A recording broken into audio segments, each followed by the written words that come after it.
So, there's been a lot of talk about a very disturbing manga, but I'm not gonna lie, I've read Berserk, we've read Dog Ningen. Okay, there's no way it could be any worse than either of those. No! He did not just tell this girl to her face that he just did that shit! Oyasumi PunPun is dark, depressive, violent, scary, enigmatic, confusing, and overall, just a sad story. It features a boy, Onodero PunPun, as he travels from adolescence to adulthood. And if you've ever read a story by Inu Asano, the mangaka for Goodnight PunPun, then you know that this is going to be one hell of a trip. And I will warn you ahead of time that if you're in a bad place in your life, if you feel depressed or anxious, then this may not be the best video to watch. How bad can this story be? Seriously, everybody's warning you about this shit. Everybody! It's just gonna make you kill yourself! But if you are up for the challenge, if you feel like you can handle the dread, the depression, and the anxiety that is Oyasumi PunPun, then I've just got two words for you. Good vibrations. How is it that bad? PunPun is depressed going to school, knowing that Mio is moving away. He first encountered the girl when she was feeding gravel to Yoshikawa. Despite this egregious behavior, PunPun decided he liked Mio. A new girl is thusly introduced to the class. My name is Aiko Tanaka. It was love at first sight. The students are then tasked with writing an essay about their dreams. PunPun walks home with Aiko after school. After she says goodbye, PunPun wonders what kind of adult he'll be. At home, PunPun's dad loses it when there's no beer in the fridge, verbally and physically abusing the mother. PunPun then goes to his room and chants, "Dear God, dear God." Wait. Oh my, they use little cute characters to depict such horrible acts of violence to make it seem less bad, right? Oh man. The little duck is supposed to be the guy. I get it now. Oh my. Tinkle tinkle hoy. What do you ask of God, PunPun? After somewhat answering PunPun's questions, and why does he look PunPun's dad like that? enters the room with a telescope. From that moment, PunPun decided that he wanted to study outer space. Perhaps this would make Aiko fall in love with him. The next morning, PunPun's mother is knocked out on the floor. The father claims it was a robber. Uncle Yuichi, PunPun's mother's brother, decides to care for the boy as she recovers in the hospital. At school, PunPun's teacher freaks out a bit, thinking he didn't do his homework, but it turns out he did. He steps to the front of the class. Unfortunately, he gets nervous and says he wants to be a normal salaryman. PunPun then hides in the gym storeroom. Why is the other kids so talk about how crazy? PunPun's dad is in jail for assault, as Aiko reads PunPun's essay. Aiko urges PunPun to believe in himself, as she takes his hand and guides him to the school gym. PunPun tells Aiko that he loves her, and she gives whoa! How did we end up here? him a quick kiss. Why they gave him a kiss already? PunPun feels a profound nervousness, but at the same time, feels as though he's fated to be with Aiko. PunPun then visits his mother in the hospital with his uncle. PunPun thinks about how he doesn't really like his mother though. He asks Yuichi when his dad is coming home. We also find out that his uncle taught him the tinkle tinkle spell to call upon God. His own mom? Later on, as PunPun hangs out with the PMSA, i.e. the Porno Meg Search Alliance, they gawk at a nudie meg together until some girls catch them, one of which being Aiko. They lie about what they're doing, and Aiko hopes that PunPun isn't lying to her. At home, how the fuck do these little ass kids have shit like that? What? Thinks of Aiko and the nudie meg in his bed, ejaculating. What the fuck? No, I did not hear that right. To her. At home, PunPun thinks of Aiko and the nudie meg in his bed, ejaculating in the process. This motherfucker. How? They look like they're 4 years old. I couldn't bust a nut till I was like 17. Wait, that's... A piece of my brain just shot out of my wiener, thinks PunPun. Yuichi then gives PunPun a medical book to ease his woes about the incident, but it just freaks him out further. PunPun freaks out when he discovers a new star, thinking it will make Aiko like him. In gym class, what does that mean? PunPun passes out when he thinks about how when a boy puts his thing inside of a girl. While resting in the nurse's office, Aiko lays down next to him. What? She admits that she loves him, which... What? How did we get here? How did we fucking get here? Gang. I'm missing something. I have to be. I now understand these warnings and it's been 5 seconds. I understand the warnings and we've been down like 5 pages already. Utterly blows PunPun's mind. Aiko tells PunPun that if he thinks of anything else but her happiness, he'll quote-unquote get it. After hearing this, PunPun is utterly terrified. Harumin gets dumped by his girlfriend, so they head over to PunPun's to watch a porno. After watching a little bit, a man appears on the screen, claiming he just killed his entire family. The man Okay, no, this is like a fucking fever dream. I gotta be missing something. I gotta be missing something. No, I truly gotta be missing something. Motherfucker, this guy's gonna kill himself on a freaky show? and hid the bodies, along with some money at an unused miso factory. The video cuts back to how the fuck are these kids getting these damn... Look at them, they're fucking like 2 years old, gang! How are they getting these videos? I'm missing so much content. I gotta be. Boys think they've been pranked. I gotta be. After Yuichi returns home, PunPun notices the porno tape in the open. He attempts to tiptoe to it, but Yuichi thinks he's performing some kind of a dance and joins in. Later on, a woman arrives at PunPun's house, selling space Cosmo water. Yet the woman's false claims just irritates Yuichi. PunPun then calls upon God. Howdy ho, PunPun. What's the word? This fucking guy, yo, this guy's terrifying. Look, he's in the corner too. What is his face, man? Is this his dad? Is this his dad? I don't even know, but look at him. Oh God tells him to ask his uncle where the apple grater is. Meanwhile, Yuichi's rage hits a peak as he insults the woman's god. The woman persists on, causing Yuichi to yell, "There is no god!" PunPun walks in, seeing Aiko next to the strange woman. Aiko runs away as PunPun chases after her. After getting hit by a bicyclist, Aiko is devastated that PunPun found out about her crazy mother. I want to go somewhere far away. So far that nobody knows where I am, says Aiko. PunPun blurts out that he's going to win the Nobel Prize so that they can live together, but she says he's retarded. PunPun, unsure what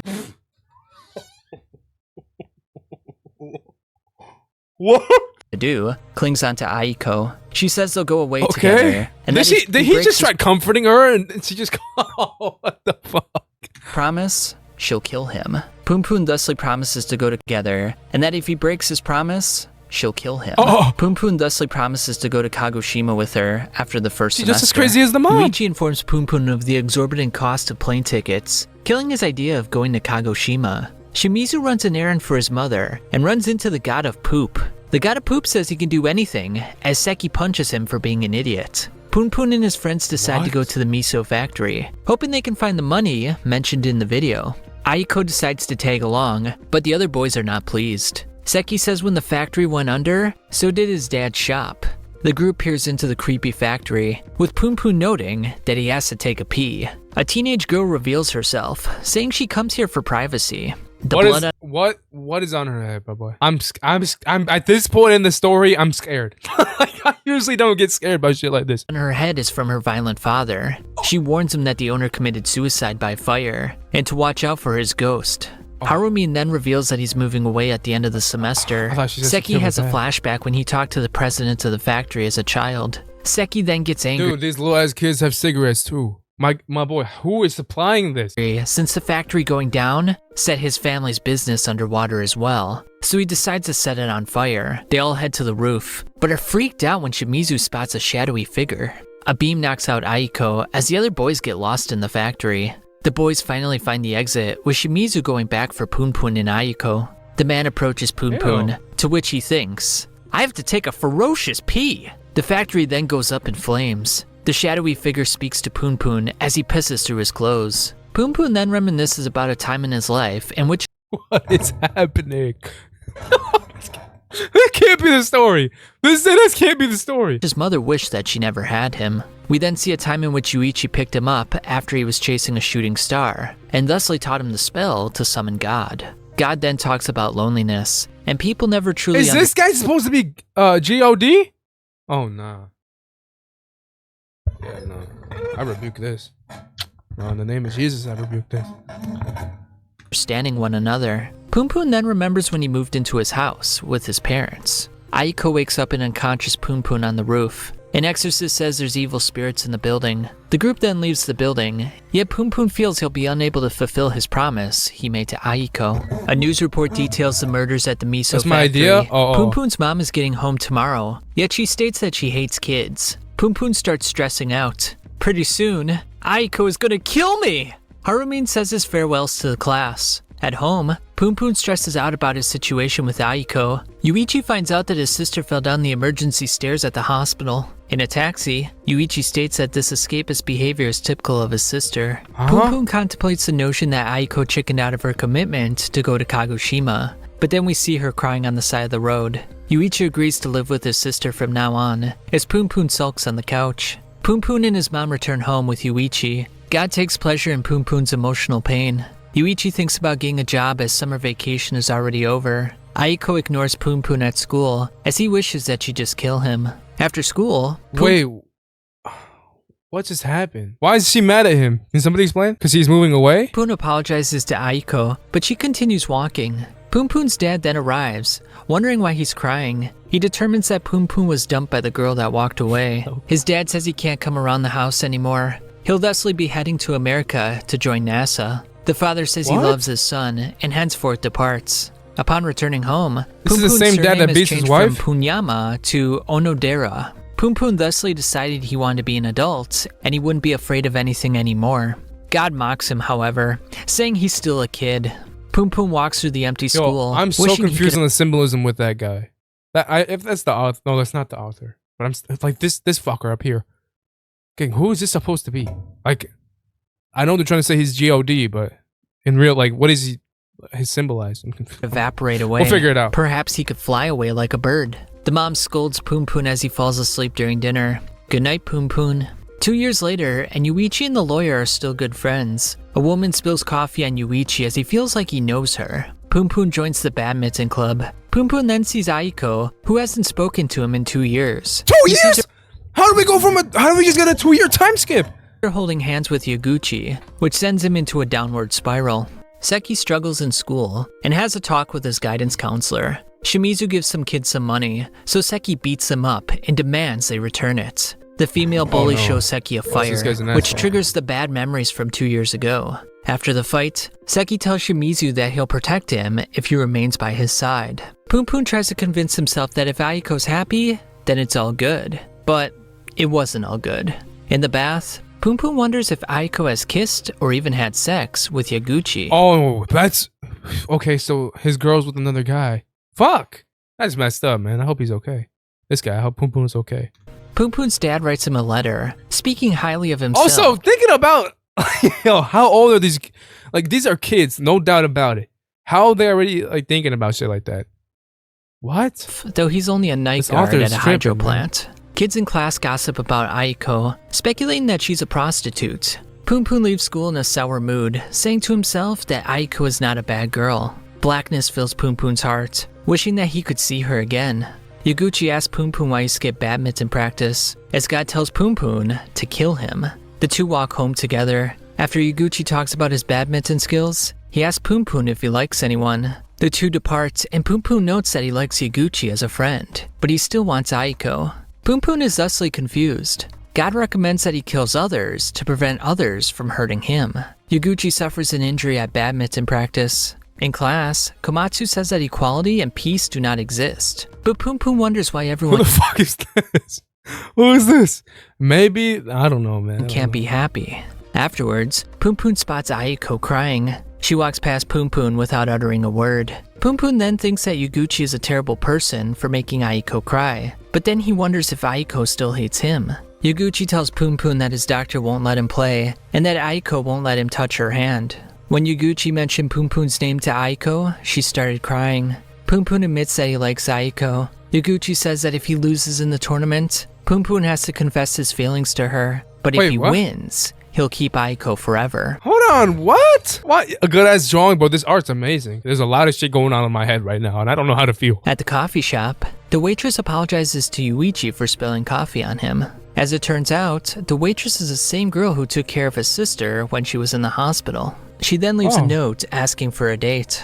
Yuichi frees up some time to see Midori. Wait, PunPun? Yuichi and Midori thusly go to karaoke. Yet Yuichi spends most of his time analyzing Midori's intentions. Though he likes Midori, he can't forget about his past quote-unquote regrets. Yuichi leaves suddenly, with Midori wondering what's going on. Later on, Yuichi returns to the coffee shop to talk to Midori. She tells him about her dreams and about opening her own cafe. As it turns out, another man is pursuing her, but she feels there's someone else in her life that she likes more. Yuichi says he's scum and begins to push her away by diminishing himself. Midori then gives Yuichi an option To pay 1 million yen for a single cup of coffee, or tell her about his past. Begins 5 years ago. He was a ceramics teacher for middle-aged women. One student, Mrs. Yagi, took a liking to him and brought her beautiful 16-year-old daughter to class. He also took note of her curves. The girl jokes that she's tied down by her mother. Yuichi cannot control himself any longer, and he gets an erection while staring at her. What the fuck is this? What? Oh, hell no.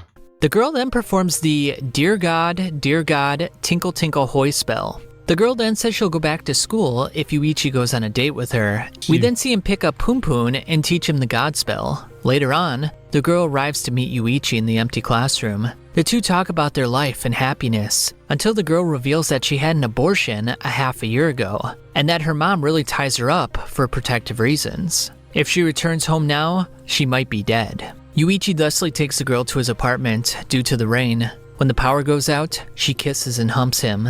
Yuichi urges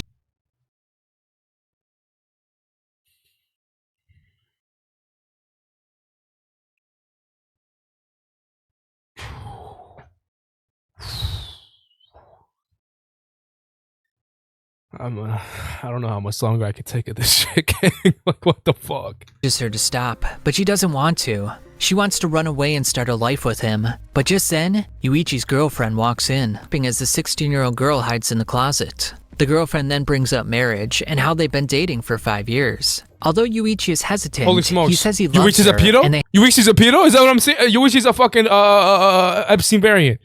Oh my gosh. He's cheating on his girlfriend of 5 years with a 16-year-old. Oh my gosh.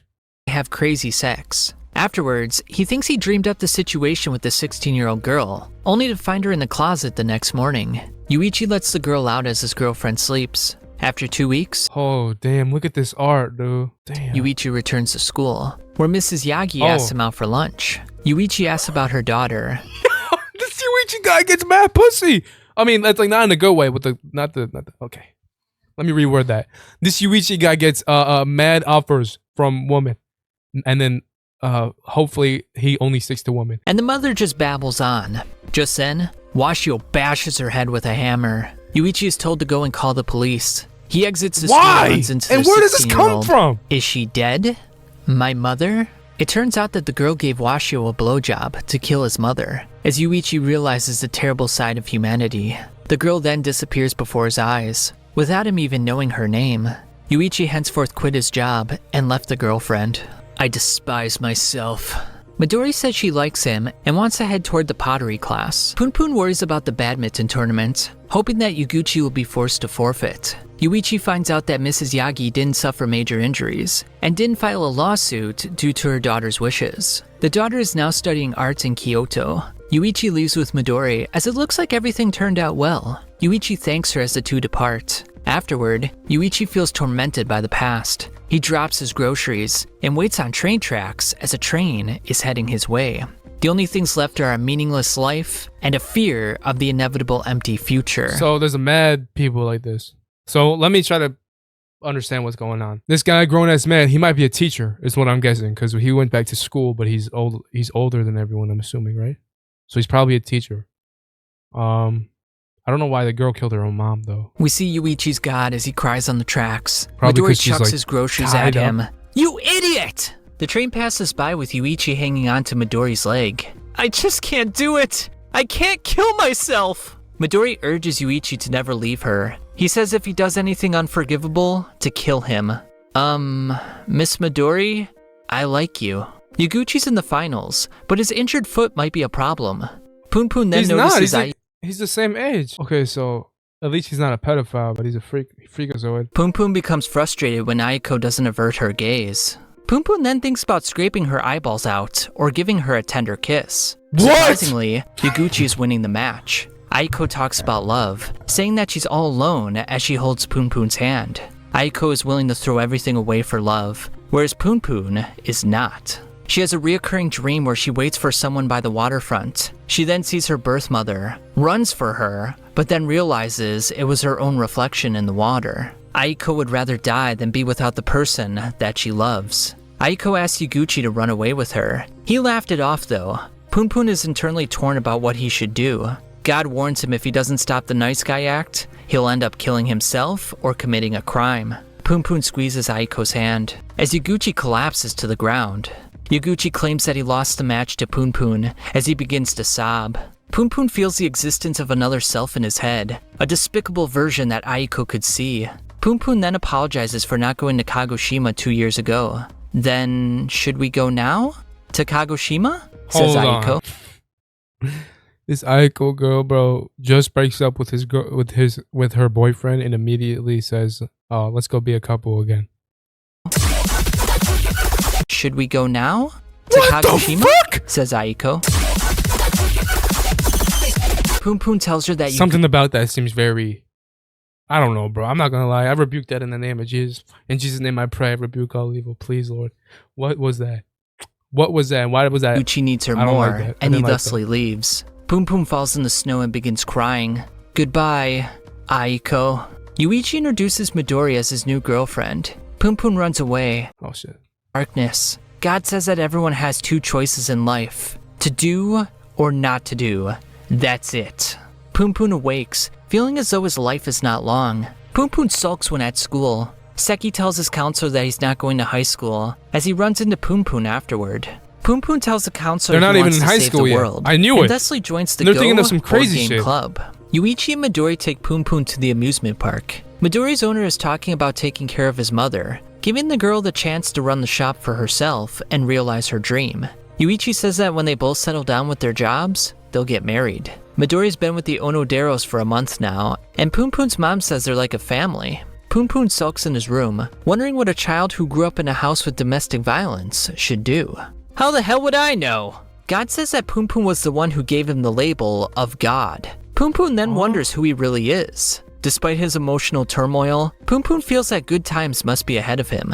2 years later, Yuichi is the uncle. Holy smokes. So he is a pedophile. Is that what you're saying to me? and PunPun's mom sells the house. The mother and Midori talk about PunPun's entrance exams, and the fact that Yuichi's been gone for a week. We then see a weeping Yuichi on the railroad tracks once again. PunPun graduates middle school. Dude, look at that art. We then see a weeping Yuichi Fuck. Damn, man. That's like pure distraught. on the railroad tracks once again. PunPun graduates middle school, thinking about how Seki knocked up a girl and skipped school for a month. But despite this, one issue was pressing on PunPun's mind. What the fuck? Where did this come from? Sex. Or, to phrase it in a better way, to do the old in and out. Come with Uncle and hear all proper. Hear angel trumpets and devil trombones. I want to do the old in and out. PunPun sees Midori in a somber mood. At the market, Yuichi buys a knife. PunPun walks past Aiko after he graduates. Yet he doesn't utter They're what's 13? 14 a maybe? word. With Yuichi gone, Midori tells PunPun that she's moving back with her parents. Well, I don't know, in Japan it's Yuichi like leaves the 15, knife on I the think. ground and tells the lawyer to do whatever he likes to him. Midori and PunPun walk home. PunPun reassures him by saying Yuichi will probably return soon. In a taxi, Yuichi tells the driver he committed adultery, and he's now being sued for 2 million yen. PunPun's mom offered to sell the house to pay off the debt. Yugami, the lawyer friend, liked Midori first, so Yuichi kept the relationship hidden from him for 2 years. Hence the reason he left the knife on the ground and gave him the option to kill him. Midori lies down, asking PunPun to stay with her. The driver says he was a former Yakuza member, and he was saved by his wife. She passed away 1 month ago, and he never had the opportunity of saying thank you. But Yaguchi has time left. Guys. PunPun then recalls past Guys, I'm extremely confused. memories inside the house as they get ready to leave it for the last time.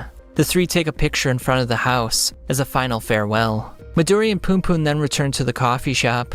Midori cries over Yuichi as she begins to clutch onto PunPun. Midori tells PunPun about the affair that Yuichi had, and her willingness to forgive him nevertheless. She says that when you lose what's most precious to you, you won't be able to recognize yourself. She reaches into PunPun's boxers, No, I knew it.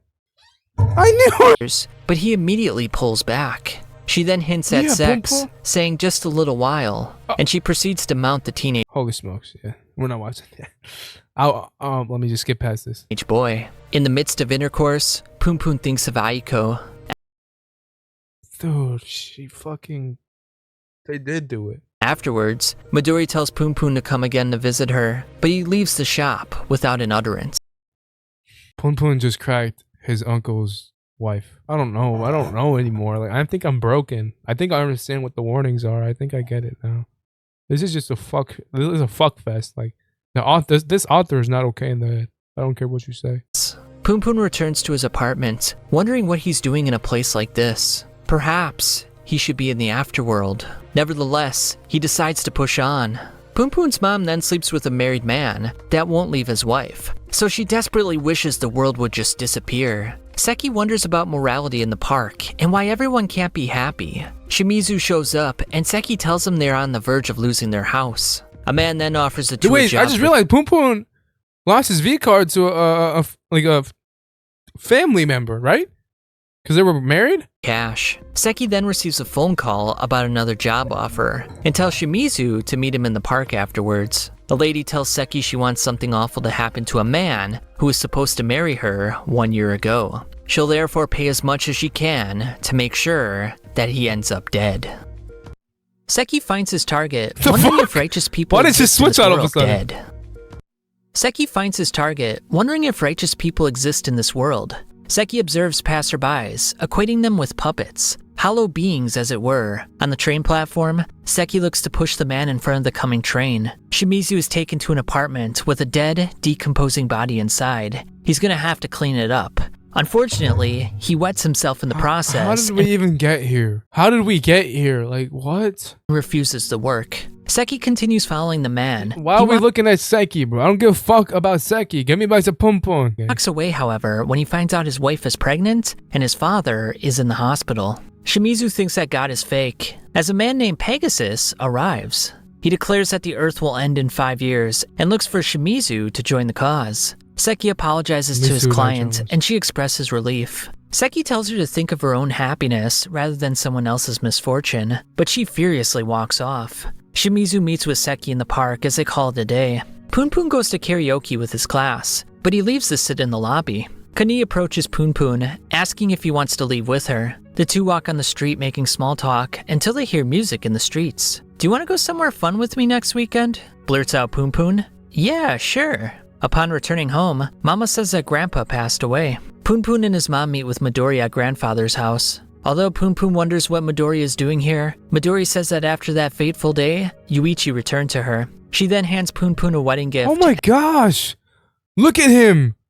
He's a whole different person. He's so... Oh my... Look, this is him at the beginning. Now look at him. He's unrecognizable. Oh, by the way, let's not be too harsh on the story here.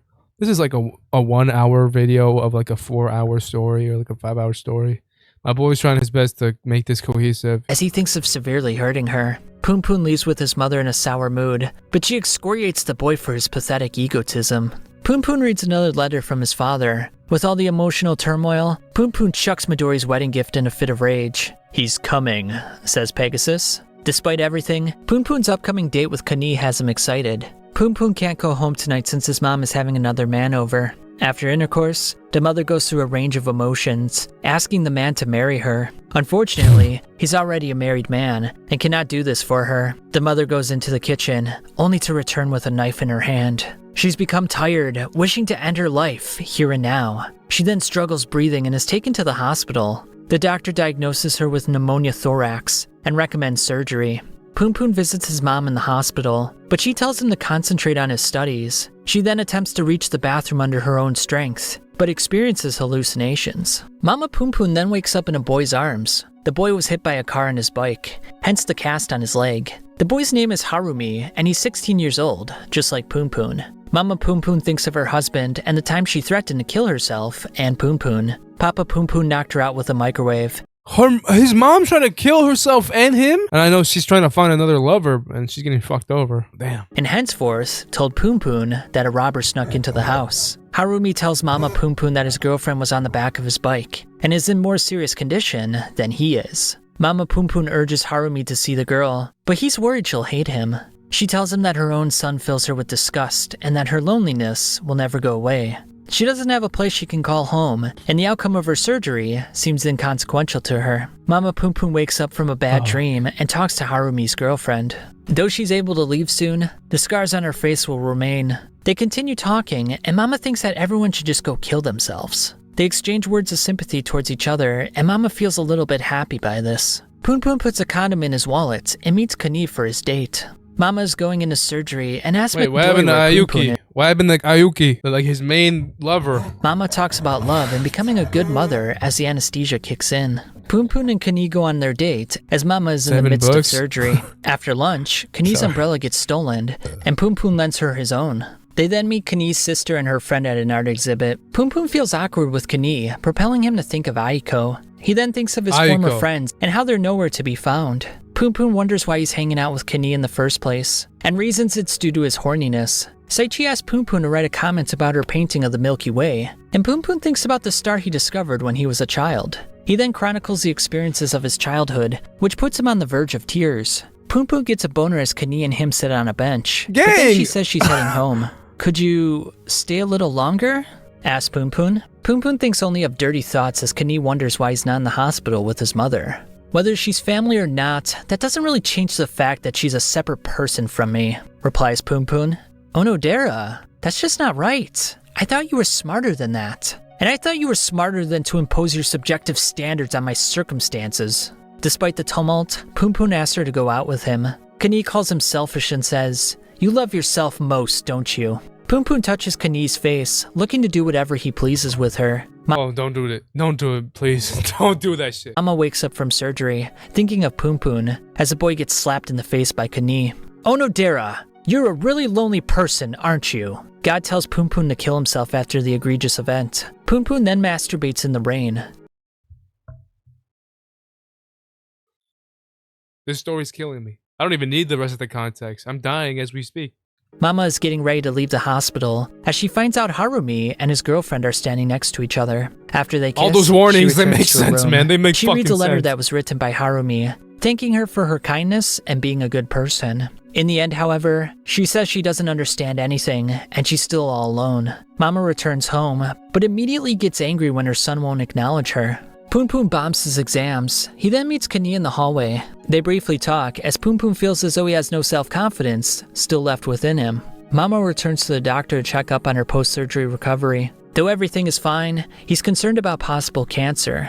On her way home, she mails a letter to PunPun from Papa, indicating that she's been writing the letters all along. PunPun determines that there is no God. Everything is a product of human emotion, and he vows to never fall in love again. Good night, PunPun. 2 years pass, and Mama recalls her past events. In the midst of This guy just said 2 years passed, like that's fucking nothing. 2 whole years have passed since what we just saw. Okay. these memories, the doctor's suspicions are confirmed, and she has cancer. Mama blamed PunPun for ruining her life, asking him Yo, to bro, this woman's insufferable, man. Like, oh my gosh.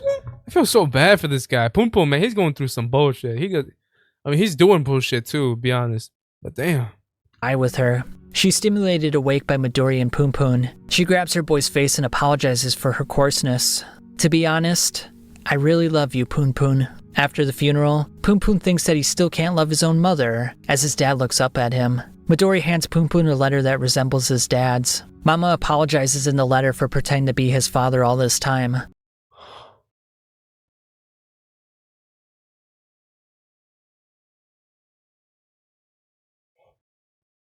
That's just fucked.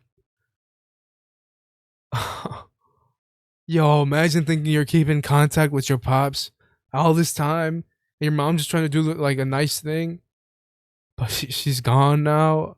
Oh my gosh, bro. Hoping that she can forgive him, PunPun's father then enters the apartment. He makes small talk as if nothing has changed in the past years. The only thing that is different is PunPun himself. Papa then asks PunPun if he'll live with him in Fukushima. I want to live alone, replies PunPun. Papa says this is fine and reminds him that he'll always be his dad. PunPun punches the door in rage when he leaves. PunPun and Yuichi go on a walk. Yuichi reminds him that responsibility for your own actions is most important of all. You think it's awkward between PunPun and then the Yuichi's wife, the one that he cracked uninvoluntarily? That shit gotta be awkward. Yuichi knows what happened between him and Midori, but he harbors no resentment. PunPun, where will your grave be? And will your life still be burning there and then? As long as you remain yourself, this world will be yours. PunPun carries on with his normal school life, as everyone and everything is passing by in a blur. PunPun is just fine again today. Pegasus meets with his various recruits. The members take turns introducing themselves and their exploits. The new member, Numata, wants to become an accountant. She believes Pegasus to be a god, yet he denies this. He then plays a song for the Pussy Princess, i.e. Numata. They need 2 more members, so that in 2 years, they can go to the moon. PunPun heads to his part-time job, which entails pressing a clicker to see how many people walk through the train station. PunPun feels depressed as he feels like he's looking for someone. Afterwards, he considers killing himself by jumping onto the tracks. He boards on nonetheless, only to see Aiko standing on the other side of the door. Aiko! PunPun exits the train, desperately searching for Aiko. Despite his drastic attempts at finding her, it was no use. Aiko was nowhere to be found. PunPun wonders what he's been doing these past few years, as he expresses interest in an apartment for sale. PunPun gets Mama's savings account from Midori and Yuichi, since he wants to make the apartment his own. And it's the same apartment that a man died in a few years ago. PunPun opens the door for the first time. "Ah, PunPun, welcome home," says an imaginary Aiko in PunPun's head. Holy smokes. He listens to the couple next door argue about various things, until they eventually make love. PunPun wonders about the man who died in this apartment. He then vows that if nothing changes in 2 years, when he renews the contract, he'll kill himself. Pegasus looks to recruit a man named Mimura. He then vanishes away. Mimura picks up PunPun after his job, and they get dinner together. Mimura babbles on about various subjects racing through his mind, envying PunPun's carefree demeanor. Later on, PunPun fails to find Aiko. At home, PunPun listens to a message from Midori, telling him not to push himself, and to accept help from others. Meanwhile, Pegasus activates Mirage Mode to evade some cops. Bro, gangs! Like, what are these weird little things he does in this video? Including attaining his teacher's license. PunPun sees children frolicking about, propelling him to... Wait, how old is PunPun now? Nothing at all. PunPun continues searching for... What the PunPun actual sees fuck? children What frolicking the actual about, fuck? propelling him to... What the actual fuck does this mean? The end of the umbrella wants to fucking kill the kids? No. Nothing at all. PunPun continues searching for Aiko, but she's nowhere to be found. PunPun returns home God, to I'm find scared. a new cell I'm getting phone that was sent by I'm actually getting Midori. scared. In I'm not times like scared. these, he would chant, dear God, tinkle tinkle hoy." And I'm such an idiot. You reap what you sow.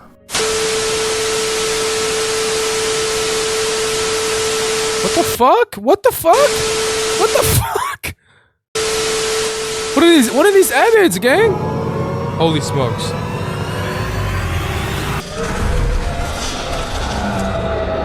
PunPun wakes up the next morning as a tetrahedron. PunPun is feeling just fine again today. The apartment manager checks in on PunPun and invites him over for lunch. The manager remarks that PunPun has the same lonely eyes as the previous tenant, and that he should trust others by opening up his heart. PunPun then thinks of the previous women in his life. Wait, he like went through puberty? Or some shit? Expression remaining unchanged. The manager takes him out for a drink at a bar. Just then, a girl drenched in rain comes in. It turns out to be Sachi from the art exhibit that he went to with Kani. Sachi mentions that Kani was depressed after that day with him. PunPun becomes uncomfortable with the bluntness of the conversation and looks to leave. Sachi grabs his hand, saying she's interested in the story he wrote inside her notebook and wants to buy his talents. PunPun gets drunk after a single sip of alcohol. In a daze, he thinks of how far Aiko is. PunPun, if you ever betray me again, I'll kill you. PunPun wakes up the next morning, finding Sachi sleeping on the floor. PunPun transfixes on Sachi's exposed underwear, thinking of all sorts of I just seen a fucking pube on my shit. dirty thoughts. Sachi wakes up and PunPun pretends to be asleep. She gets in the shower and he writes a note saying that he has to leave to meet a friend. The boy thinks of himself as a loser and proclaims the next time he comes across a girl in her underwear, he'll just stick his Johnny into her. Boing!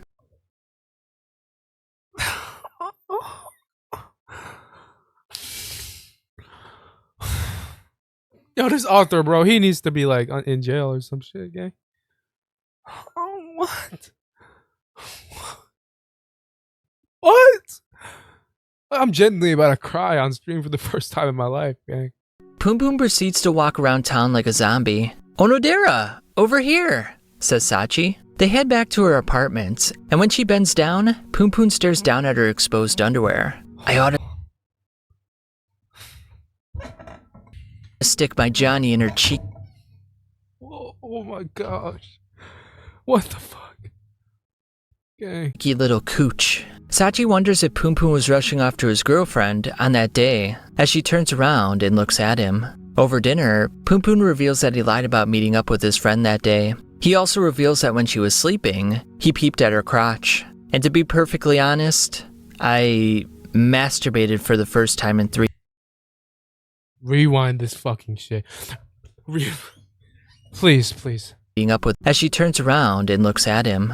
Over dinner, PunPun reveals that he lied about meeting up with his friend that day. He also reveals that when she was sleeping, he peeped at her crotch. And to be perfectly honest, I masturbated for the first No! He did not just tell this girl to her face that he just did that shit. I thought it couldn't get worse. time in 3 years last night. Sachi laughs it off, saying she's honored to have served as inspiration for his wank. This has got to be some sort of fantasy of the author. No woman is acting like this. No sane person is going to react to something like that, like this. Unless this is like a match made in fucking hell. Hell. This is a match made in hell. She then pulls out her notebook, saying she wants him to write the story for the picture book. PunPun needs to settle things with Aiko first, before his 2 years are up. Sachi claims he's making excuses to pity himself, and that she could find this girl in 3 days. I said stop! Then just die already.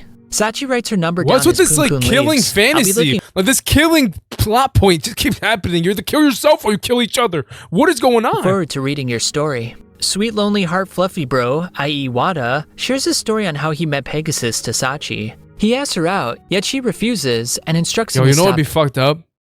It's like we're saying all this shit about the author, but like this is like a retelling of what happened in his life. Like he's PunPun, and he had all this crazy shit happen to him. That would be fucked up of me, and I really am sorry if that's the case. Stalking her. PunPun hands his story to Sachi, but she says it's terrible. Kani's older sister then barges in. Wait, no, I'm not. If he's PunPun, then he's the one doing all that freakazoid shit. Wait, I'm talking about the bad shit that happened during his childhood, where he gets like, I don't even want to know.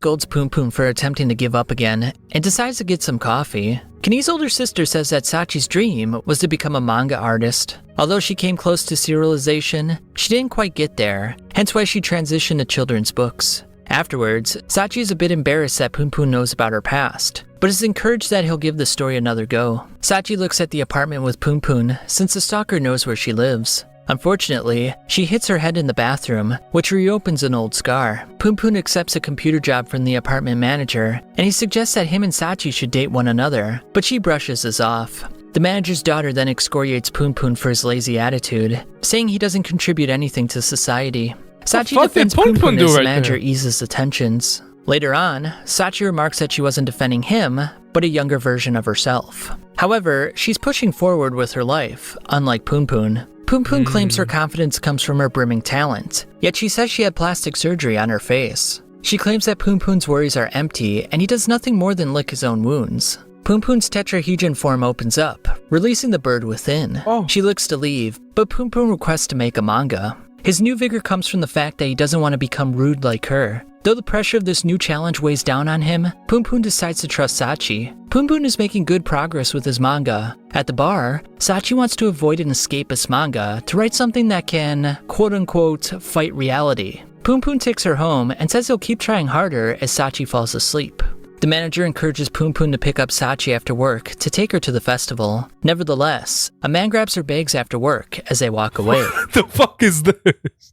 What the fuck is this? Okay, so now he's reverted. He went to like a fucking the diamond. I'm assuming that's like a worse version of who he is.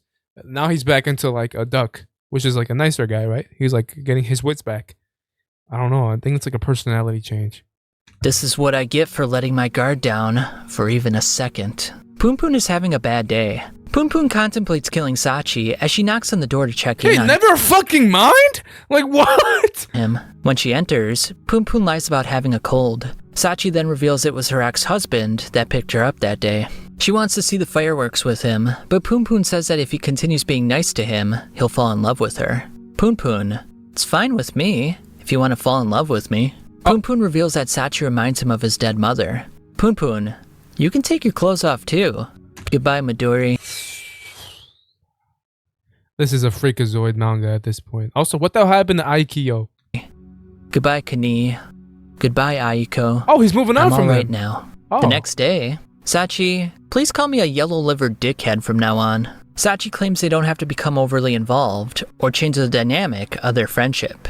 It's wintertime now, and Sachi and PunPun have a playful snowball fight. On Sachi's they're having a birthday, good couple, like, PunPun they're a buys her a couple now. watch. She draws a sketch of him. However, PunPun, hey, over here. Don't you go and be all happy like you're some normal, well-adjusted person, you worthless trash. Oh, no. PunPun is steaming in rage. 1 year later, PunPun and Sachi continue working on their manga. Kani's older sister sends out a wedding announcement for What the is new that? That's just- Sachi wait. continue working.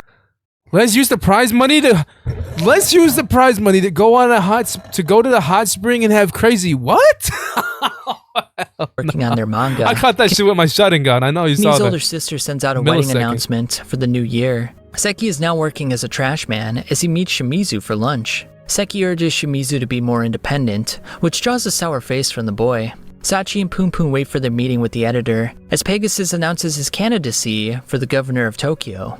Good vibrations. Look at this Aiko art, dude. This is really good. emerges behind Shimizu, dressed in all black. Seki wishes her luck for her modeling career, but she says he's mistaking her for someone else. Pegasus says the world came to an end long ago. So throw aside all else and bear your hopes. Let us create a new world together. The potential exists within you. I must admit, I am God. Seki finds a magazine with Aiko in it. Sachi and PunPun enter the They're meeting 19 now. Look. with the editor. Though Seki finds 19. a magazine with Aiko in it. Sachi That's and about PunPun to enter be the my meeting age. with the editor. Though Sachi's artwork is good, the story is inaccessible to most of the readers. The self-pity of the main protagonist is annoying, and he seems spoiled. Sachi and the editor go back and forth, hitting an impasse. Outside, PunPun reassures her that everything will be alright, since she's a genius. Pegasus says on July 7th, the Earth will go kablam! He has gathered comrades to avoid the coming despair. He then rephrases his initial assertion, claiming that the end is not coming, but a rebalancing to its ideal state. If he becomes governor, he will free all of Tokyo. My chest! It's swelling with excitement! We shall Ew, create a dude. new world. This guy is not Kira, man. Get the fuck off my screen. Seriously, this guy thinks he's Light Yagami. Vibrations. Kani's older sister criticizes Oh my gosh, I'm scared. I'm fucking scared. This is the shit we saw in the beginning. Oh, no. Sachi for not caring about the recent earthquake. The two go back and forth, taking shots at one another. Things get testy as the apartment manager breaks things up. Sachi returns to PunPun's messy apartment. Noticing he hasn't made any progress on the manga, PunPun feels useless, and what's worse, he's dragging Sachi down. Oh, PunPun no. feels like Sachi's pet, so she says they'll go their separate ways from here on. Seki thinks about a time in his childhood when he was with Shimizu and his mother. In the now, Seki asks some coworkers who they save in a situation with a friend and his mother walking down the street with a truck heading straight for them. After they answer his question, he admits there's no right answer. At home, Seki pleasures his woman, but she gets angry when he talks about Shimizu all the time. In the past, Seki saved Shimizu from the truck as a naive boy desperately asked where his mommy was. From that day forward, Seki decided to always protect Shimizu. Seki tells him to be more independent, but Shimizu says he needs to tend to his mother. Your all mom's should been die? dead What for happened? a long time. Did you forget? Seki and Shimizu go to the Cosmo Health Center, tasked with the responsibility of disposing of old equipment. Pegasus arrives, spouting his usual mantra, but his brother scolds him and says his dad's not around to support him anymore. The brother says that when Pegasus was younger, he constructed a gigantic triangular pyramid out of 900 desks in a single night, with the help of some classmates. With just 2 more people, I can fight against the wicked dissonance. The dark spot is lurking in our midst. Pegasus then calls Shimizu a comrade. Shimizu and Seki argue with one another. While in the truck, Seki is told by Wada that he has a job for him. What is the significance about this Pegasus guy, dude? He keeps popping up. Just get me to the PunPun lore. That involves pushing a button. At the Cherry Blossom Festival, Mimura urges PunPun to reconcile his differences with Sachi. Mimura then says it would be nice if they could all meet up again like this. The apartment manager wants to buy PunPun a driver's ed book, since his real estate training is proceeding smoothly. Sachi disappears, and a female shopper accuses the apartment manager of shoplifting. She looks to steal his wallet, so he slaps her in the face. She cries assault, and a shopkeeper tackles him to the ground. Damn! Pegasus follows the woman. Look at his body contort. Oh my Instigator gosh. outside, calling her the Dark Spot. The manager suffers a dislocated shoulder and a spinal cord injury. The daughter talks of selling the place and turning it into a parking lot. Sachi says she'll never forgive the security guards and the old hag for doing this. However, that's her dad. the manager weakly tells her to be nice with everyone.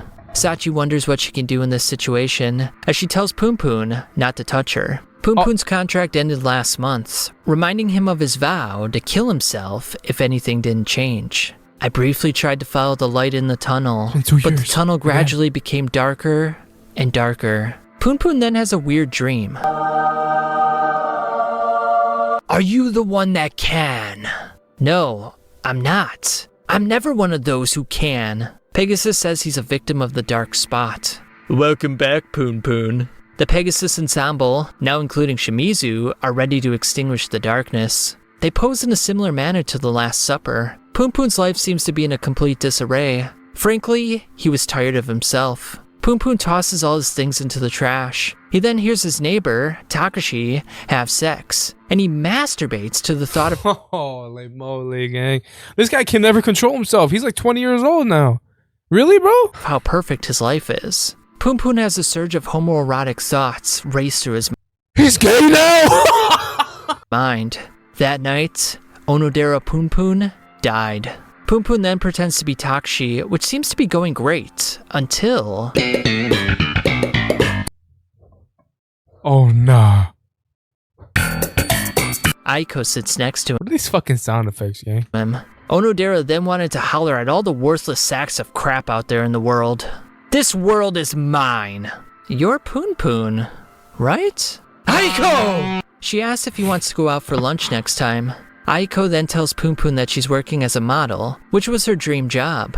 Later on, they sit down for lunch, with PunPun in disbelief that Aiko is talking right before his eyes. PunPun then lies about being a university student and having a girlfriend. He asks about Yuguchi, but she says that she broke up with him in middle school. She talks about her current boyfriend, but mentions how they're going through a rough patch. The conversation continues with PunPun's disappointment rising. This girl isn't the Aiko I know. Sachi's new, cliched manga is accepted by the editor, as he claims that PunPun was holding her down. PunPun hangs out with the girl that he met at driver's ed. She talks about going to one of his soccer games in the future, but then a change occurs. He leaves abruptly. This is wrong. Is that what my face always looked like? Aiko ruined PunPun's life. He meets her again for lunch, with his face resuming its normal form. PunPun seems to be at ease acting like Takashi, but he mentions that he feels like an actor delivering empty lines. Aiko wonders why they never ran into each other until now. The two talk about how they were both awkward kids, and how they could have gone insane with Aiko laughing. The fuck are you laughing about? How is any of this funny at all? The two hold hands briefly with Aiko saying they shouldn't be doing this. PunPun then blurts out, "Let's go to a hotel." The two embrace each other in the hotel Gang, she got a whole boyfriend, gang. Oh my gosh, bro. room, with PunPun thinking she's just another slut. I want to make your life miserable.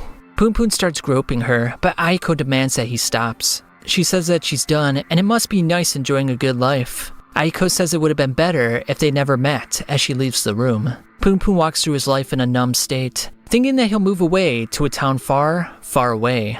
PunPun then lets himself into Sachi's house. He reads her manuscript and puts her Gang, what the underwear over his head. "Who are you?" says Sachi's ex-husband. The three go out together to get something to eat. Sachi's ex-husband philosophizes about happiness and one's place in the world. The man then condescends to PunPun, with PunPun saying that they'll never get along. That's all. Sachi updates PunPun that the magazine is going to publish her manga and that she's pregnant. And the baby is Satome's, This is the shit he's thinking about. Wait, are they? Oh, they did break up. Okay, but why is it the ex-husband? Her ex-husbands. Sachi, who's more important to you? Your ex-husband or me? You're a lot more important, says Sachi. She cheated on with her ex-husband, and that guy got her pregnant. Sachi doesn't plan on telling Satomi, and asks PunPun if he'll go to the hospital with her to get an abortion. Yes, says PunPun. After the surgery, PunPun decides that he'll move far away. Aiko asks to talk to PunPun after his driver's ed class. According to Pegasus, the Akashic records have foretold that a new world will be born on July 7th. The ensemble plays their song as Aiko recognizes it from elementary school. PunPun admits that he's a bum and he's been lying about his exploits. He spent the last 10 years looking for her, since his broken promise to go to Kagoshima has left him a husk of a man. To see Aiko as a well-adjusted person, unlike him, makes him feel like a failure. You promised me that if you ever betrayed me again, then I could kill you. I don't like where this is going. She forgives him. Thanks for waiting for me all this time. I've been waiting for you too all this time. Pegasus's glasses shatter as he lies on the ground. Aiko admits to all her lies, saying it was just a means to get PunPun to like her. Aiko decides to leave for the night, but not until she gives PunPun a kiss on the lips. Okay. The spell Aiko cast on him wasn't something that he could free himself from easily. Aiko goes to her factory job that her mother forced her into. One of her co-workers makes vulgar comments. Another one defends her, but she just wants to be left alone. At home, her mother buys a bronze statue and asks why does Aiko she have a black eye all of a sudden? I feel like that should have been something we could have known. to get an advance in her pay. Aiko is tired of supporting her mother and wants to live a better life. Pegasus has been sleep-talking for 5 days straight. The world will still come to an end, but he believes it will become more beautiful. Aiko cries in her bed, with bloody tissues scattered everywhere. Sachi gives PunPun the option of not going with her to the abortion, as Aiko knocks on the door. PunPun opens up, as Aiko hears the tail end of the conversation. She walks away, but he grabs her hand. Just tell me what you're really thinking. You too, replies God. PunPun rips her shirt off, revealing her breast. What the PunPun fuck? brings her inside and starts touching her body ever so delicately. He then enters Aiko, blowing away any notion of restraint. Aiko asks him to come inside, but he pulls out at the last moment. The two then admit they like each other. If there was a place lower than here, it would surely be hell. Midori is now pregnant. PunPun and Aiko discuss moving away together. PunPun wants Aiko to give a proper explanation. Wait, she low-key liked that shit too much, gang. I'm so confused. Didn't she have a boyfriend like 2 days ago? Her mother before leaving. Let's go right now, alright? PunPun claims that his world is now Aiko's, and Aiko's alone. The So cab they're a they're in then couple now. drives past Sachi, who is waiting for PunPun to go to the abortion clinic. There's no turning back now. Oh my Shimizu has a gosh. dream where buildings in Tokyo explode. Pegasus claims that if the dark spot remains, this vision will come to pass. But as Aiko a is scared of stream- persuading her mother. Don't leave me alone, yet bro. I the need you prospect here. of living with PunPun makes her happy beyond belief. I love her so much, I could just bite her tongue off and kill her. What the fuck does that mean? Oh, well, it's cranberry juice for an apple. Says PunPun. They reach the door and walk in. Aiko tells her mom she's leaving the house and living with PunPun from now on. She'll send money every month, as they decide to talk it over with some tea. In the midst of the discussion, the mother punches Aiko in the head, calling her a failure. Tensions escalate, with Aiko saying she doesn't need any family anymore. The mother pulls out a butcher knife, Holy- swinging it in Aiko's direction. She What nearly the fuck? hits PunPun. After missing Aiko with the knife, she stomps down on her side. Aiko weakly apologizes to her mother, as God says, I know I've been waiting a long time for this moment. Hello, PunPun. PunPun tackles the mother. The mother reaches for a pair of scissors and jabs it into PunPun's leg. Nevertheless, he strangles her with all his anger and rage in front of Aiko's unflinching eyes. Aiko, it's all fine now. A man with a package knocks on the door. PunPun answers the door, saying that Mrs. Tanaka is out for now. Aiko stabs her dead mother's body as PunPun finds out there's a vibrator in the package. Aiko laughs and cries in a delirious state. Afterwards, PunPun sews up Aiko's wound. Yuichi contemplates his life's decisions as he talks about the baby's name with Midori. The lady who framed the apartment manager tells her daughter to run, as Pegasus looks to eliminate her with a hammer, since she's the dark spot. The lady begs for him to leave them alone, so he sprints away. Wada informs him that the elimination of the dark spot is crucial to their purpose. Wada says Pegasus is the closest thing to God, and he must go into space. Aiko wakes up from a bad dream as she stares down at the nightmare of her mother wrapped up in duct tape. The two drive into the woods, with PunPun digging the hole for the body. On the car ride back, PunPun says, "I don't think what I've done was the least bit wrong." PunPun claims that her death will go unnoticed, and that it's better this way, since she was an inconvenience to society. PunPun tells Aiko to pin everything on him, as he'll do his best to preserve his freedom. "Please don't leave me alone." PunPun reveals that he believed everyone to be far nicer and smarter than him, hence the reason he was timid and depressed. But now he's realized that humans are deplorable, and that there's no such thing as a decent human being. Yo, PunPun gang, feels I don't even refreshed blame him for thinking that way. The way his life has been. But he's doing very fucked up shit too. I don't understand. I don't know. by what he did, and that the world could stand for a little more chaos. Aiko has another nightmare of peeing herself in class. She experiences a panic attack, so PunPun attempts to cover her mouth with his hand. She bites down, so he throws her to the ground. However, she loses a tooth in the process. Why did things turn out like this? PunPun then asks Aiko if she wants to go to Kagoshima. Pegasus develops three theories about the dark spot. 1, it moves from person to person. 2, he imagined it. And 3, it's in everyone. Seki breaks up with his girlfriend, so she tells his boss and his dad that he hit her. Seki is shocked by the news, deciding that's fucked. Holy smokes. That's a real life event that happens to so many people every day. Man or woman. Low-key more 2 men though. to quit shortly afterwards. Later on, some men come knocking on his door, demanding that he apologize. Imagine you break up with your girl, starts giving you crazy accusations. You did nothing but love her?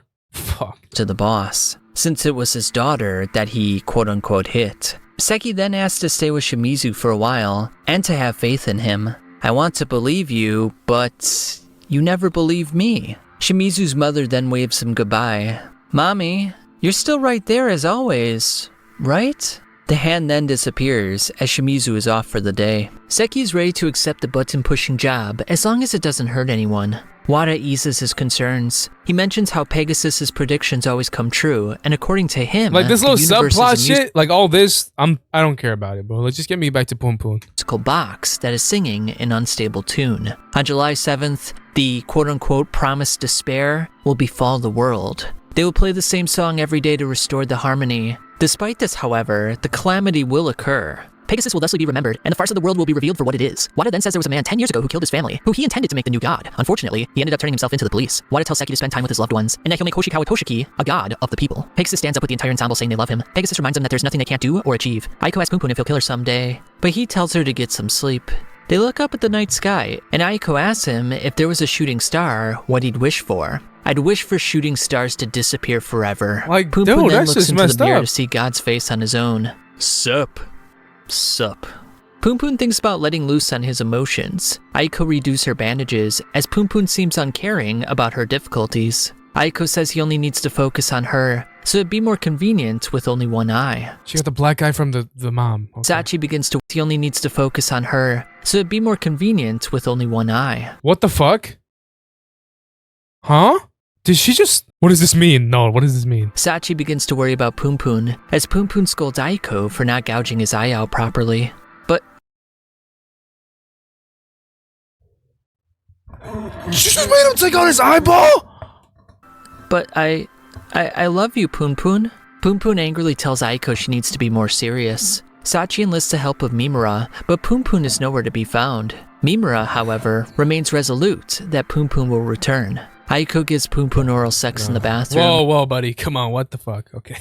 Later on, Good grief, PunPun man. has a dream about Let me various get people in his a life, warning. including the star he discovered when he was a boy. PunPun instructs Aiko to choke him tighter, but she can't bear the thought of being without him. Aiko sees a report of a robbery case in her hometown, which causes her to panic. Fucked up couple, Sachi, man. Kani, and her older sister talk about PunPun being too nice in his daily affairs. The apartment manager's daughter says her dad won't be able to use his legs anymore, and that PunPun brought Maneki Neko dolls to him 2 to 3 times a week. She then gives Sachi a key to PunPun's apartment. When she walks in, she finds blood on his sheets. She looks at PunPun's cell phone, only to find Midori in the contacts. Sachi then contacts Midori, revealing that she's worried about his well-being. Yuichi takes Sachi to PunPun's previous house, which has henceforth been demolished. Yuichi claims he understands the boy and likens Sachi to his mother. Sachi then remembers all her memories with PunPun and henceforth lays next to the picture she drew of him long ago. Sachi is then given a chance to turn in a 2-volume manga, which she believes will make her normal. PunPun and Aiko sleep in the car as the rain prevents them from seeing the Milky Way. June 27th, PunPun scarfs down a handful of pills. Aiko writes down her wish on a Tanabata tree, but PunPun calls her stupid and drags her away. Don't worry, it's just a normal lover's spat. So quit staring at us, you dipshits. PunPun looks up suicide methods on the computer as he seems in disbelief that he really killed someone. Sachi visits Papa PunPun, who's working as a nurse. Sachi wishes to know about PunPun's childhood. Papa says that he was talkative, smart, and more mature than other kids. Aiko's wound isn't healing properly as she scarfs down a bunch of pills. A man in a convenience store says that a manga written by Sachi is boring. He then leaves his can on the sidewalk, and PunPun proceeds to shadow him until he turns around. PunPun henceforth berates the man for his laziness, so the man finally decides to take his can to the trash. PunPun continues denigrating him, so he pushes back. You're a real mouthy punk, aren't ya? Guys like you piss me off the most. Papa talks about the time PunPun chased the shooting star in the 2nd grade. His friend, Watanabe, Wait, that's kind of tough. But he's like explaining a really sweet child, and while he's doing this, the real PunPun is doing some really fucked up shit. Damn.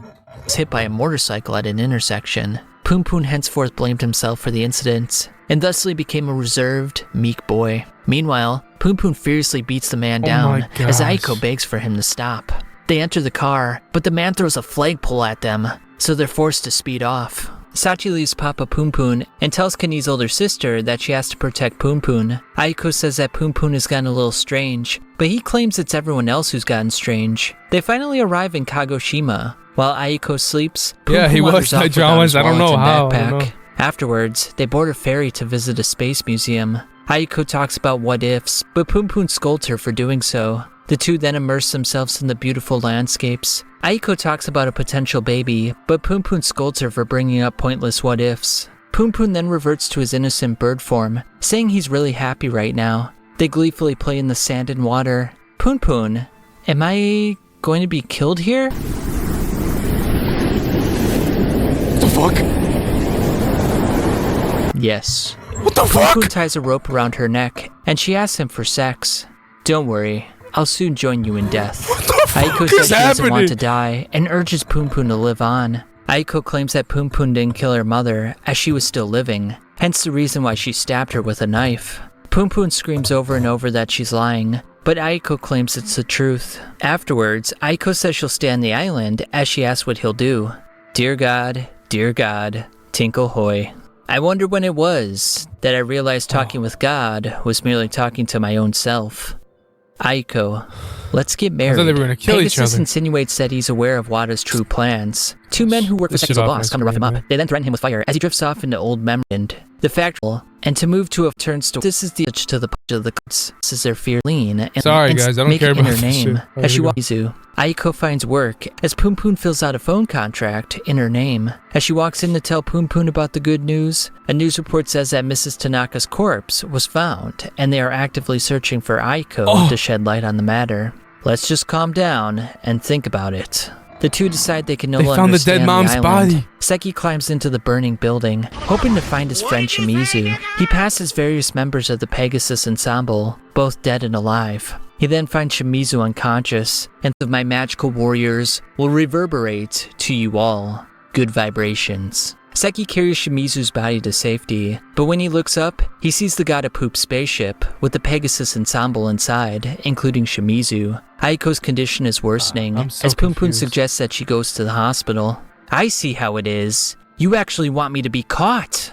They catch a taxi, with Aiko aiming to reach her uncle, who is a doctor. The taxi driver stops at a convenience store and takes an especially long time inside. Aiko gets worried that her identity may have been compromised, so they leave the cab and travel on foot. The two deviate from the roads and travel through the forest. Aiko, however, gets suspicious, accusing PunPun that he led her out here to kill her and bury her body. Aiko defends herself with a knife, but PunPun placidly says that he's here to protect her no matter what. She then shoves the knife into his chest. What? You really are such a dumb shit. He tells her not to think, as they proceed to have sex until day breaks. Aiko indicates they're near her uncle's house. Why'd they show that shit, gang? Like, come on, bro. They proceed to have Like, you give me no time to react to that shit, gang. sex until day breaks. Oh. Aiko indicates they're near her uncle's house, as PunPun tacitly threatens to hurt him if he takes unfavorable actions against them. Unfortunately, the clinic is shut down and the town is mostly abandoned. In the most weird way possible, this is a freaky ass couple. Aiko says they'll search for a police station after a short rest. PunPun claims he'll take the blame for the murder. Aiko admits that when they saw the shooting star as kids, she wished that he would fall in love with her. July 1st, 2 p.m. PunPun wakes up alone, finding Aiko's hat on the ground. He then walks over to Aiko, who's hanging from a rope. He takes her down and throws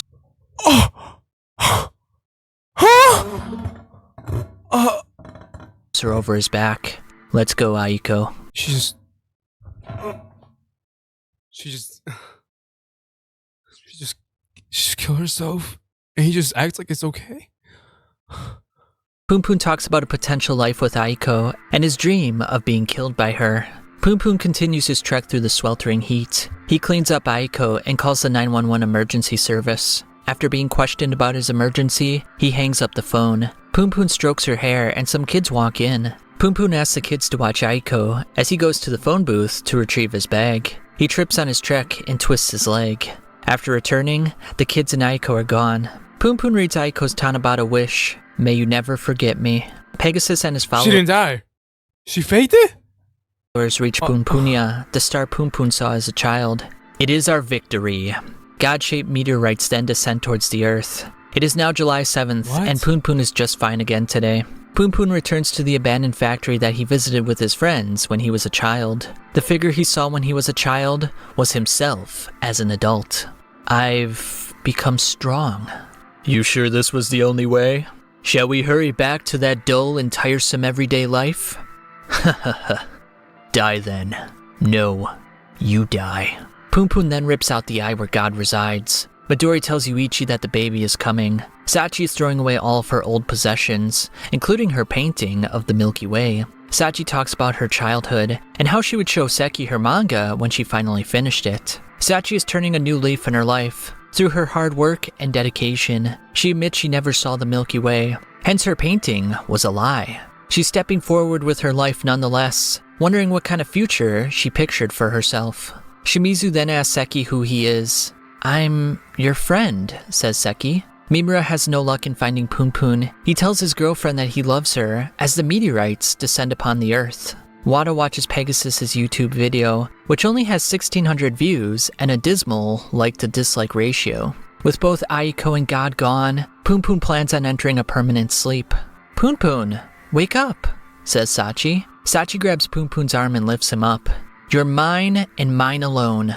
PunPun has surgery on his eye as Sachi shows him the concept art for her next story. She'll wait as long as it takes for him to share what happened, as she's off for the day. Police stop her, telling her that PunPun is a murder suspect and they need to ask him a few questions. They then enter PunPun's room to interrogate him about the incident. Yuichi's baby, Sawara, is born. In the baby's left eye, we see a tiny version of God. PunPun chronicles the events to Aiko. His probation is over. I'm gonna throw up. What the fuck just happened? I don't know how that girl's still in love with this guy. I'm not He even started trolling. work as a real estate agent. Mimura's getting married next year, and Sachi's daughter is growing close to PunPun. He equates his existence to that of a ghost, but he seems satisfied. PunPun wonders if they really saw the Milky Way as children, or if it was just a glorified image by their imaginations. Aiko's voice and appearance is fading away in PunPun's memories.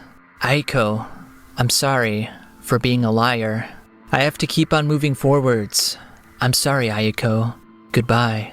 It's the end of Harumin's first semester as a teacher, as the class says goodbye to a female student. He then attends an elementary class reunion, thanking Seki for inviting him. Seki says that Shimizu is busy working as a nurse, so he couldn't make it. Later on, Harumin's fiancé gets fitted for a wedding dress. Harumin takes a walk outside, warms up a conversation, then intervenes with her daughter. Harumin inquires if he's married to Sachi, yet he doesn't question further about the subject or his eye Who the fuck when is he gets no Harumin? response. He then waves goodbye to the group, That's knowing that PunPun? the daughter formal.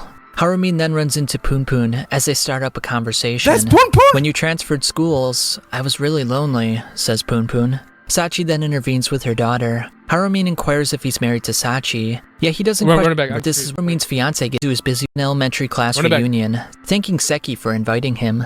Seki says that Shimizu is busy working as a nurse, so he couldn't make it. Later on, Harumin's fiance gets fitted for a wedding dress. Harumin takes a walk outside, wondering if this is what they call normal. Harumin then runs into PunPun. Who the fuck is Harumin? Conversation. Who is Harumin? When you transferred schools, I was really lonely, says PunPun. Sachi then intervenes with her daughter. Harumin inquires if he's married to Sachi, yet he doesn't question further about the subject or his eye when he gets no response. He then waves goodbye to the group, knowing that this will be the last time he sees PunPun. That being said, Harumin never recalls PunPun's name. Harumin resumes his teaching duties as a new girl is introduced to the class. A little boy stares on with a look of love in his eyes. Hey, did you know? Humanity's going extinct. What? Is that like an endless cycle ending? My gosh, bro. I'm so fucked. Like my head is cooked, bro. I don't even know what to say.